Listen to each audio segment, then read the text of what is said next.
সুপ্রিয় দর্শকবৃন্দ, আসসালামু আলাইকুম।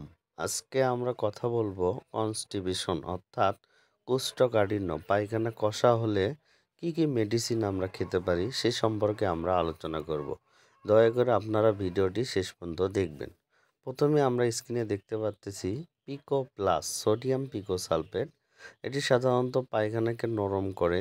তার পরবর্তীতে দেখতেছি অমেপ্রাজল সেকলো, সাধারণত গ্যাস্ট্রিক বা আলসার হিসেবে ব্যবহার করে থাকি।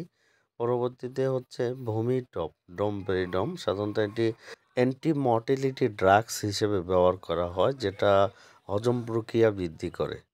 তাহলে দর্শকবিন্দু, আমরা আজকে যে তিনটা মেডিসিন নিয়ে আলোচনা করতেছি, এগুলো সাধারণত কনস্টিপেশন পায়খানা কষা হলে আমরা ব্যবহার করে থাকি।